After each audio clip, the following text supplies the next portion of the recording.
Thank you very much. Good afternoon. Thank you. I'm here today to talk about our relationship with China and several new measures to protect American security and prosperity. China's pattern of misconduct is well known. For decades, they've ripped off the United States like no one has ever done before. Hundreds of billions of dollars a year were lost dealing with China, especially over the years during the prior administration. China raided our factories, offshored our jobs, gutted our industries, stole our intellectual property, and violated their commitments under the World Trade Organization. To make matters worse, they are considered a developing nation, getting all sorts of benefits that others, including the United States, are not entitled to. But I have never solely blamed China for this. They were able to get away with the theft like no one was able to get away with before because of past politicians and, frankly, past presidents.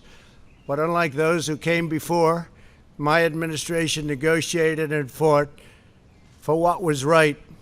It's called fair and reciprocal treatment.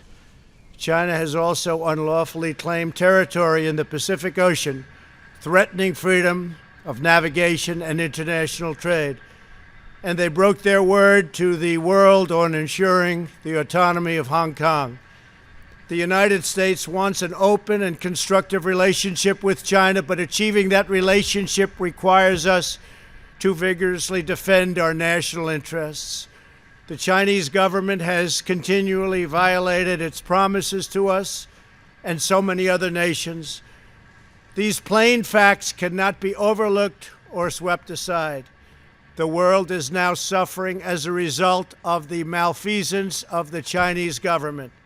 China's cover-up of the Wuhan virus allowed the disease to spread all over the world, instigating a global pandemic that has cost more than 100,000 American lives and over 1 million lives worldwide. Chinese officials ignored their reporting obligations to the World Health Organization and pressured the World Health Organization to mislead the world when the virus was first discovered by Chinese authorities. Countless lives have been taken and profound economic hardship has been inflicted all around the globe.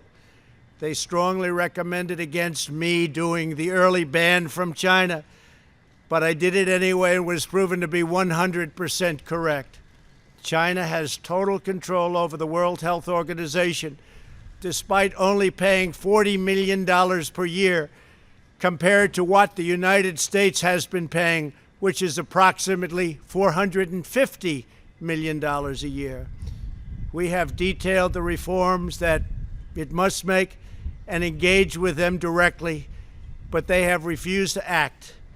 Because they have failed to make the requested and greatly needed reforms, we will be today terminating our relationship with the World Health Organization and redirecting those funds to other worldwide and deserving urgent global public health needs.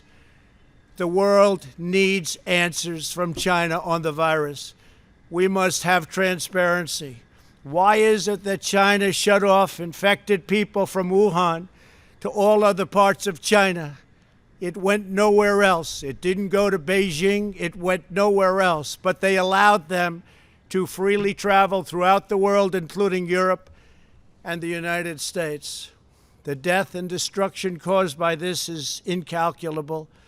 We must have answers, not only for us, but for the rest of the world. This pandemic has underscored the crucial importance of building up America's economic independence, reshoring our critical supply chains, and protecting America's scientific and technological advances. For years, the government of China has conducted illicit espionage to steal our industrial secrets, of which there are many. Today, I will issue a proclamation to better secure our nation's vital university research and to suspend the entry of certain foreign nationals from China who we have identified as potential security risks. I am also taking action to protect the integrity of America's financial system, by far the best in the world. I am instructing my Presidential Working Group on Financial Markets to study the differing practices of Chinese companies listed on the U.S. financial markets with the goal of protecting American investors. Investment firms should not be subjecting their clients to the hidden and undue risks associated with financing Chinese companies that do not play by the same rules. Americans are entitled to fairness and transparency.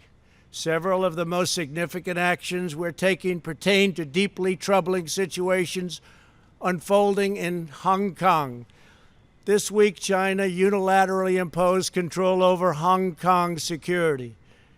This was a plain violation of Beijing's treaty obligations with the United Kingdom in the Declaration of 1984 and explicit provisions of Hong Kong's Basic Law.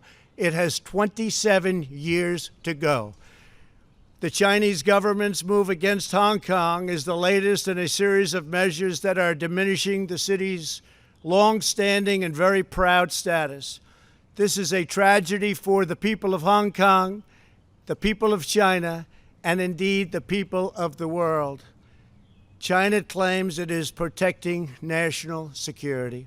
But the truth is that Hong Kong was secure and prosperous as a free society.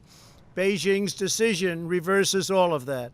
It extends the reach of China's invasive state security apparatus into what was formerly a bastion of liberty. China's latest incursion, along with other recent developments that degraded the territory's freedoms, makes clear that Hong Kong is no longer sufficiently autonomous to warrant the special treatment that we have afforded the territory since the handover. China has replaced its promised formula of one country, two systems with one country, one system. Therefore, I am directing my administration to begin the process of eliminating policy exemptions that give Hong Kong different and special treatment. My announcement today will affect the full range of agreements we have with Hong Kong, from our extradition treaty to our export controls on dual-use technologies and more, with few exceptions. We will be revising the State Department's travel advisory for Hong Kong to reflect the increased danger of surveillance and punishment by the Chinese state security apparatus. We will take action to revoke Hong Kong's preferential treatment as a separate customs and travel territory from the rest of China. The United States will also take necessary steps to sanction PRC and Hong Kong officials directly or indirectly involved in eroding Hong Kong's autonomy and just, if you take a look, absolutely smothering Hong Kong's freedom. Our actions will be strong. Our actions will be meaningful. More than 2 decades ago, on a rainy night in 1997, British soldiers lowered the Union flag and Chinese soldiers raised the Chinese flag in Hong Kong. The people of Hong Kong felt simultaneously proud of their Chinese heritage and their unique Hong Kong identity. The people of Hong Kong hoped that in the years and decades to come, China would increasingly come to resemble its most radiant and dynamic city. The rest of the world was electrified by a sense of optimism that Hong Kong was a glimpse into China's future, not that Hong Kong would grow into a reflection of China's past. In every decision, I will continue to proudly defend and protect the workers, families, and citizens of the United States of America. Thank you very much. Thank you.